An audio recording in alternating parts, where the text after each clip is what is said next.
اللہ کے علاوہ کسی میں چھوٹا سا کمال پیدا کرنے کی بھی کوئی قدرت نہیں۔ اگر بظاہر یہ نظر آ رہا ہو کہ اس کے ہاتھوں سے یہ چیز ہو رہی ہے تو سمجھ لو کہ اس کے پیچھے بھی اللہ کی دی ہوئی طاقت ہے۔ یہ اور بات ہے کہ اللہ تبارک و تعالیٰ کی اپنے قانون قدرت پر دی ہوئی طاقت کا کوئی شخص غلط استعمال کرتا اور کوئی صحیح استعمال کرتا۔ جیسے انبیاء علیہ السلام کو بھی اللہ تبارک و تعالیٰ اپنے قوانین قدرت پر طاقت عطا فرماتے ہیں، اختیار دیتے ہیں، لیکن انبیاء علیہ السلام اللہ کی دی ہوئی اس قدرت کو اللہ کے چھوڑنے کے لیے استعمال کرتے ہیں۔ جیسے حضرت عیسیٰ علیہ السلام، ان کے ہاتھوں کی بہت سے ایسے کرشمات ہوئے اور جب وہ آئیں گے تو ہوں گے کہ وہ کسی مادردار نابینا کو، اندھے کو اس کے آنکھوں پر ہاتھ پھیر دیتے تھے تو ان کی بینائی لوٹ آتی تھی، وہ دیکھنے لگتا تھا۔ کوئی کوڑی کا مریض ہوتا اور اس پر ہاتھ پھیر دیا تو وہ ہاتھ پھیرنے کے ساتھ اچھا بھلا ہو جاتا تھا۔ وہ مٹی سے پرندے کی شکل اور صورت بناتے اور پھر اس میں پھونک مارتے تھے تو وہ حقیقی اڑتا ہوا پرندہ بن جاتا تھا۔ وہ مردوں کی قبر پر جاتے اور کہتے کہ اللہ کے حکم سے کھڑا ہو جا تو وہ مردہ قبر سے زندہ کھڑا ہو کر بات چیت کرنے لگتا۔ تو جیسی قدرت اللہ تبارک و تعالیٰ دجال کو دیں گے یا دجال کے لیے ماحول سازگار کرنے والوں کو عطا کریں گے تو ویسی قدرت کو اللہ تبارک و تعالیٰ نبیوں کو بھی دے چکے۔ لیکن جو فرق ہے دونوں کے درمیان وہ یہ ہے کہ نبی اللہ کی دی ہوئی قدرت کا استعمال اللہ کے کمالات کو بیان کرنے کے لیے کرتا، اللہ کی قدرت کو سمجھانے کے لیے کرتا، لوگوں کو اللہ کی طرف بلانے کے لیے کرتا۔ اور وہ دجال ہوگا اور دجال کا فتنہ ہوگا تو اس میں جو اللہ تبارک و تعالیٰ اپنے قوانین قدرت پر جو تسلط عطا کریں گے تو وہ اس کا استعمال اپنی ذات کے بڑھاوے کے لیے کرے گا، وہ اللہ سے دور کرنے کے لیے بلکہ اللہ سے بیدار کرنے کے لیے، اللہ کا انکار کرنے کے لیے اور اللہ کے نظام کو برباد کرنے کے لیے وہ اس کا استعمال کرے گا۔ تو سب سے پہلے جو سبق دیا جا رہا ہے وہ یہی دیا جا رہا ہے الحمدللہ کہ تمہارے ذہن و دماغ میں یہ بات بیٹھی رہنی چاہیے اور ہر وقت اس کا استحضار رہنا چاہیے اور اٹھتے بیٹھتے ہر چیز کو دیکھتے ہوئے اور ہر کام کو انجام دیتے ہوئے تمہارے دل و دماغ میں اللہ کی ذات بسی رہنی چاہیے، ہر وقت اللہ کی قدرت کا استحضار رہنا چاہیے، ہمیشہ اللہ ہی کے گن گاتے رہنا چاہیے۔ اللہ کے گن گاتے رہو گے اور اللہ کا نام تمہاری زبان پر ہر دم رہے گا، تمہارے دل و دماغ میں بسا رہے گا، تو اللہ تبارک و تعالیٰ جب دجال آئے گا یا دجال کا فتنہ تمہارے سامنے آئے گا تو اللہ کی ذات تمہارے سامنے ہو، کیونکہ تم نے ہر وقت اللہ کو یاد کیا اور پھر اللہ تمہاری حفاظت فرمائے۔ تو ایک بات تو یہ ارشاد فرمائے، آگے کہا کہ وہ اللہ کے جس نے اپنے بندے پر کتاب نازل فرمائی، کتاب سے یہی کتاب مراد ہے جس کو ہم قرآن مجید کہتے ہیں، اللہ کا کلام کہتے ہیں، اور اپنے بندے سے مراد نبی کریم صلی اللہ علیہ وسلم کہ محمد صلی اللہ علیہ وسلم کی ذات پر، آپ کے دل پر اللہ تبارک و تعالیٰ نے اپنی یہ کتاب نازل فرمائی۔ اور اس کتاب کی خوبی کیا ہے کہ وَلَمْ يَجْعَلْ لَهُ عِوَجًا أَيُّهُ، اس کتاب کی خوبی یہ ہے کہ یہ کتاب وہ نظام پیش کرتی ہے، اس نظام میں کسی طرح کی کوئی کجی نہیں ہے، ٹیڑھا پن نہیں، وہ نظام بالکل انسان کی فطرت کے مطابق ہے۔ اور وہ نظام بالکل افراط و تفریط کے بعد معتدل ایک نظام. یہ بھی ایک دوسرا اینٹی وائرس ہے دجال کے فتنے کو سمجھنے کے لیے کہ ایک طرف دجال کا کلچر ہے اور ایک طرف وہ کلچر ہے جو یہ کتاب پیش کرے. تو دجال کے کلچر کی خصوصیت یہ ہوگی کہ اس کا جو کلچر ہوگا وہ انسان کو اپنی فطرت سے ہٹائے گا، اپنے نیچر کے خلاف چیزوں پر اس کو وہ آمادہ کرے گا. چنانچہ دجالی کلچر میں ہر چیز فطرت کے خلاف، اس کا چنانچہ مصنوعی یعنی ہر چیز جو پیش کی جا رہی ہے وہ فطرت کے خلاف پیش کی جا رہی ہے. کھانا پینا وہ اپنا بنایا ہوا قدرتی نہیں، زمین کی پیداوار وہ قدرتی نہیں بلکہ وہ مصنوعی بناوٹی.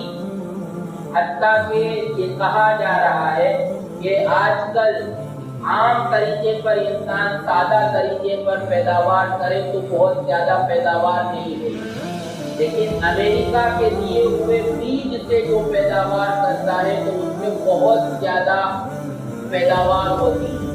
اور اس بیج کی خوبی کہے یا خرابی کہے کہ ایک مرتبہ جس زمین میں وہ بیج ڈال دیا جائے گا تو وہ زمین دوسرے بیج کو کبھی بھی قبول نہیں کرے. یا پھر ہم اپنی زمین کو آباد کرنے میں امریکہ کے محتاج ہو جائیں گے. اس کا بیج لیں گے تو ہی ہماری زمین میں غلہ آئے گا، پیداوار ہوگی، اور اگر اس کا لیا ہوا بیج استعمال نہیں کریں گے تو ہماری زمین بنجر ہو جائے گی. تو یہ انسان کو ہر چیز میں، پہننے اوڑھنے میں، کھانے پینے میں، زمین کی پیداوار میں، بارشیں ہو رہی ہیں تو مصنوعی بارشیں ہو رہی ہیں. موسم کی گرمی ہے، موسم کی ٹھنڈی ہے تو وہ مصنوعی ہے. وہ فطری اور نیچرل طریقے پر جو موسم کا اتار چڑھاؤ ہوتا تھا اس کو سب کو اس پر کنٹرول حاصل کیا جا رہا ہے اور اس کو ختم کرنے کی کوشش کی جا رہی ہے. ہر چیز فطرت کے خلاف. انسان کا جو لائف اسٹائل ہے اس کو فطرت کے خلاف بنانے کی کوشش کی جا رہی ہے. تو وہ کھائے پیے گا تو جانوروں کی طرح چل پھر کر کھائے گا، مہذب طریقے سے بیٹھ کر نہیں کھائے گا. اور گویا یہ نیا پیش ہے، سیدھے سادے صحیح کپڑے نہیں پہنے گا، پھٹے ہوئے کپڑے پہنے گا. ان پھٹے ہوئے کپڑوں کو پھٹنے کے بعد ایک زمانہ تھا کہ اتار کر پھینک دیا جاتا ہے، اور آج یہ کلچر ہے کہ جان بوجھ کر اس کو پھاڑ کر پہنا جا رہا اور اس کو فیشن تصور کیا جا رہا. مرد کا لباس یہ کہ سر سے لے کر پیر تک اس کا پورا جسم ڈھکا ہوا، وہ ٹائی پہنے گا، کوٹ پہنے گا تو اس کا پورا گریبان ڈھک جائے، وہ موزے پہنے گا، جوتے پہنے گا کہ اس کے جسم کا ایک حصہ بھی نظر نہ آئے. اور دوسری طرف عورت کو جتنا زیادہ برہنہ لباس ہوگا وہ اتنا زیادہ اس کے لیے فیشنیبل ہوگا. حالانکہ جو نیچر ہے، جو فطرت ہے، آج تک جو پرمپرا ہر ملک میں، ہر علاقے میں اور ہر سماج میں چلی آ رہی ہے وہ یہ کہ مرد کا کوئی خاص یعنی وہ اپنے جسم کو ڈھانپنے کا اتنا اہتمام نہیں کرتا، اور اس کے مقابلے میں جو عورت ہے وہ سر سے لے کر پیر تک اپنے آپ کو ڈھانپنے کا اور چھپانے کا اہتمام کرتی ہے. اور ذرا اس کا جسم کھل جاتا ہے تو وہ مارے شرم کے پانی پانی ہو جاتی ہے. لیکن یہ فطرت کے خلاف کلچر کو فروغ دیا جا رہا. تو گویا دجالی فتنے کی یہ خوبی، ان کے مقابلے میں جو رحمانی نظام، اللہ کی کتاب جو نظام پیش کرتی ہے تو وہ انسان کو فطری نظام پیش کرتی ہے. دوسری بات قیمہ، کہ جو دجال والا نظام ہوگا یا دجال والا کلچر ہوگا اس کے نظام میں بیلنس نہیں ہوگا. وہ ایک چیز کی بات کریں گے تو دوسری چیز کو بالکل کنارے لگا دیں. مثال کے طور پر اگر وہ عورتوں کے حقوق کی بات کرتے ہیں تو وہ مردوں کے حقوق کو بھول جاتے ہیں. وہ فرد کی آزادی کی بات کرتے ہیں تو سوسائٹی کے حقوق کو فراموش کر دیتے ہیں. وہ حکومت اور حکام کے حقوق کی بات کرتے ہیں تو پھر وہ رعایا اور عوام کے حقوق کو بھول جاتے ہیں۔ وہ انسان کے جسم کے حقوق کی بات کرتے ہیں تو پھر وہ اللہ جو انسان کی روح ہے اس کے تقاضوں کو وہ فراموش کر دیتے ہیں۔ اس کے مقابلے میں جو الہی نظام ہے، جو رحمانی نظام ہے اور دجال کے فتنے کے توڑ میں جو نظام اللہ تبارک و تعالیٰ نے پیش کیا ہے تو اس کے نظام میں بیلنس ہے۔ عورتوں کے بھی حقوق ہیں، مردوں کے بھی حقوق، فرد کے بھی حقوق ہیں اور معاشرے اور سوسائٹی کے بھی حقوق ہیں۔ اس میں اگر وہ وہاں تو یہ ہوتا ہے کہ وہ ہیومن رائٹ کی یعنی انسانی حقوق کی بات کرتے ہیں تو اللہ کو فراموش کر دیتے ہیں۔ ان کے یہاں اللہ کسی خانے میں ہے ہی نہیں۔ اس کے مقابلے میں جو الہی نظام ہے وہ جو نظام پیش کرتا ہے تو اس میں اگر انسانیت کے حقوق ہیں تو انسانیت سے پہلے اللہ کے بھی حقوق، انسان کے جسم کو پورا، جسم کے تقاضوں کو پورا کرنے کا اگر نظام ہے تو انسان کی جو روح ہے، اس روح کے تقاضے کی وجہ سے ایک انسان جانور سے الگ ہو جاتا ہے، اس کے تقاضوں کو پورا کرنے کا بھی پورا نظام ہے۔ جبکہ دجالی نظام میں اس کا کوئی معنی نہیں۔ اسی لیے ہمارے اکابر میں ایک بہت بڑے بزرگ گزرے ہیں مولانا مناظر حسن گیلانی علیہ رحمۃ، وہ یہ فرماتے ہیں، انہوں نے اپنی ایک کتاب میں لکھا ہے کہ جو دجالی کلچر ہوگا وہ ان کو کہنا چاہیے وہ ڈونکی کلچر ہو، کھدے کا کلچر ہو۔ کھدے کا کام پیٹ بھرنا، اپنی خواہش کو پورا کرنا، اس کے علاوہ کھدے کا کوئی بھی کام نہیں۔ تو انسانوں کے لیے دجالی جو کلچر پیش کیا جا رہا ہے وہ یہی ہے کہ انسان کی صبح سے لے کر شام تک کی تبودو اور اس کی فکر اور اس کی کوشش یہ ہے کہ میں اپنا پیٹ کیسے بھروں اور اپنی خواہشات کو کیسے پورا کروں۔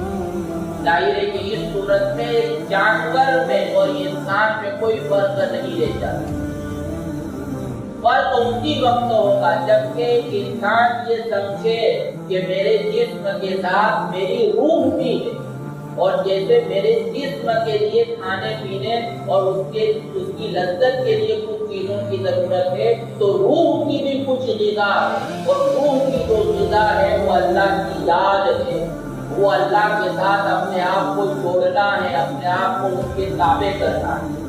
تو یہ بنیادی خصوصیت گویا یہ کہا جا رہا ہے کہ اگر تم کو دجالی فتنے سے بچنا ہوگا تو تم کو الہی نظام کا تابع بننا ہوگا۔ جب تک تم الہی نظام، رحمانی نظام کے تابع اپنے آپ کو نہیں کرو گے وہاں تک تم دجالی فتنے سے نہیں بچ سکتے۔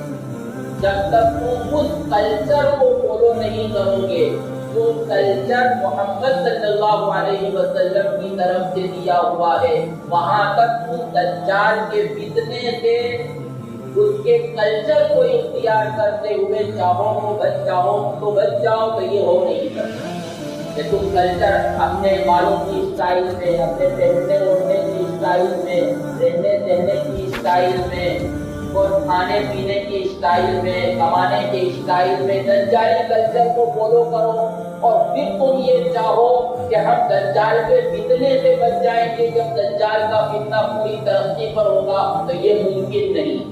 تمہیں ہمیشہ محمد صلی اللہ علیہ وسلم کے دیے ہوئے کلچر کو اپنانا ہوگا، تبھی جا کر تم دجال کے فتنے سے بچ سکو گے۔ دوسری بات یہ کہی گئی تو ایک اہم پوائنٹ کے طور پر پھر آگے کہا جا رہا ہے کہ لِيُنذِرَ بَأْسًا شَدِيدًا مِنْ لَدُنْهُ وَيُبَشِّرَ الْمُؤْمِنِينَ الَّذِينَ يَعْمَلُونَ الصَّالِحَاتِ أَنَّ لَهُمْ أَجْرًا حَسَنًا، کہ جو دجالی کلچر کو اپناتے ہیں تو ان کو دھمکی دی جا رہی ہے۔ جو دجالی کلچر کو اپنائیں گے اور رحمانی کلچر کی مخالفت کریں تو ان کو دھمکی دی جا رہی، اور دھمکی میں بہت عجیب و غریب یہاں الفاظ کہے گئے کہ بَأْسًا شَدِيدًا مِنْ لَدُنْهُ، کہ ایسا سخت عذاب کہ جو خاص طور پر اللہ کی طرف سے ہوگا. یعنی ایک مصیبت تو وہ ہوتی ہے جو اسباب کے نتیجے میں آتی ہے. جیسے آگ جلا دی تو بہت زیادہ گرمی ہو رہی، یا برف میں آج چاروں طرف برف رکھ دیا تو بہت زیادہ ٹھنڈی ہو رہی. یہ جو دکھ درد ہو رہا ہے اسباب کے نتیجے میں ہو رہا. تو اس سے بچنا تو آسان ہے کہ ان اسباب کو ہٹا دو تو انسان بچ جائے گا. بہت زیادہ گرمی ہو رہی ہے تو آگ سے دور ہو جاؤ، آگ کو بجھا دو. ٹھنڈی اگر تم چاروں طرف برف کے درمیان بیٹھے ہوئے ہو اور ٹھنڈی کی تکلیف ہو رہی ہے تو یہ تکلیف سبب کے نتیجے میں آ رہی ہے. تو سبب کے نتیجے میں جو دکھ درد پہنچتا ہے تو اس سے بچنا انسان کے بس میں ہوتا ہے کہ وہ برف کو ہٹا دے، جب وہ وہاں سے ہٹ جائے تو ٹھنڈی کی تکلیف سے دور ہو جائے. لیکن وہ دکھ اور تکلیف مسبب الاسباب کی طرف سے ہو، براہ راست خالق و مالک کی طرف سے ہو، اللہ کی طرف سے ہو، تو ظاہر ہے کہ اس دکھ اور تکلیف سے بچنا یہ انسان کے بس میں نہیں ہوتا ہے. قوم سمود حضرت صالح علیہ السلام کی امت کتنی طاقتور قوم ہے. قرآن یہ کہتا ہے کہ ارم ذات العماد لم تخلق مثلها فی البلاد، کہ دنیا میں آج تک اتنی طاقتور مخلوق پیدا نہیں کی گئی کہ وہ پہاڑوں کو اپنے ہاتھوں سے تراش لیتے تھے اور اس میں گھر بنا کر رہتے تھے. ظاہر ہے کہ آج تو بڑی بڑی مشینوں کے ذریعے کام کیا جاتا ہے، وہ کام خود وہ کر لیا کرتے تھے. اتنی طاقت اور بہت ڈیل ڈول والے طاقت والے. لیکن جب اللہ کی طرف سے بات شدید آیا، اللہ کی طرف سے ہوا کا عذاب آیا تو وہ کٹے ہوئے درختوں کی طرح زمین پر گر گئے. اس کا کوئی پرسان حال نہیں تھا. وہ اپنی طاقت کے ذریعے اللہ کے عذاب کا مقابلہ نہیں کر سکتے. تو یہاں جو دھمکی دی جا رہی ہے کہ جو بھی دجالی کلچر کو فالو کرے گا اور اس کی وجہ سے رحمانی کلچر کی مخالفت کرے گا تو یاد رکھو کہ ان کو ہم اپنی طرف سے خاص قسم کے عذاب کی دھمکی دے رہے ہیں کہ جس سے بچنا انسان کے بس میں نہیں ہوگا. اور اس کے مقابلے میں جو دجالی کلچر سے بچ کر محمدی کلچر کا اپنے آپ کو بیرو بنائیں اور رحمانی نظام کے اپنے آپ کو تابع کریں گے تو ان کو کہا جا رہا ہے کہ وہ کون ہے؟ المؤمنین الذین یعملون الصالحات. وہ ایمان والے ہیں اور وہ نیک اعمال کرنے والے جو رحمانی کلچر کا اپنے آپ کو تابع بنا کر زندگی گزارتے ہیں تو ان کے لیے خوشخبری ہے، بشارت بہترین قسم کا انعام ہو. اس انعام کا ہم دنیا میں رہ کر تصور بھی نہیں کرتے. اور انعام اسی وقت انعام ہے جب کہ وقتی نہ ہو، عارضی نہ ہو، بلکہ ہمیشہ کے لیے. دنیا میں انسان کو بڑی سے بڑی نعمت مل جاتی ہے لیکن خطرہ رہتا ہے تو ختم ہو جائے معلوم. اس سے مستقل ایک مصیبت ہوتی ہے کہ جو نعمت ملی ہے اس کو باقی کیسے رکھیں. انسان اگر مالدار ہو گیا، تو مالدار ہونے کی فکر ہوتی ہے. اگر مالدار ہو بھی گیا تو اپنے مالدار باقی کیسے رکھوں اس کے لیے اس کو مستقل محنت کرنے کی ضرورت پڑتی ہے. ایک انسان کو صحت و تندرستی ملی ہے تو میری صحت و تندرستی باقی کیسے رہے اس کے لیے مستقل اس کو فکر کرنے کی ضرورت پڑتی ہے. ایک انسان کو عزت حاصل ہو گئی، وقار حاصل ہو گیا تو اب یہ میری عزت و وقار معاشرے میں باقی کیسے رہے اس کے لیے اس کو مستقل فکر کرنے کی ضرورت پڑتی ہے. تو اللہ یہ کہہ رہا ہے کہ اہل ایمان کو اور اعمال صالحہ کرنے والوں کو اور اس محمدی کلچر کا اپنے آپ کو تابع بنانے والوں کو اللہ کی طرف سے جو انعام ملے گا وہ انعام ایسا ہوگا کہ ہمیشہ کے لیے ہوگا. وہ کبھی بھی ختم نہیں ہوگا. نہ اس کو باقی رکھنے کی فکر کرنا پڑے گی اور نہ اس کے ختم ہونے کا کوئی افسوس کرنا پڑے گا. خالدین فیہا بجا کا اور یہاں کہا ماکثین فیہ ابدا. اور پھر آگے خاص طور پر کچھ لوگوں کو ڈرایا جا رہا ہے. یہ اوصاف بیان کیے گئے، اور ان پر جہاں ان لوگوں کو کیوں ڈرایا جا رہا ہے،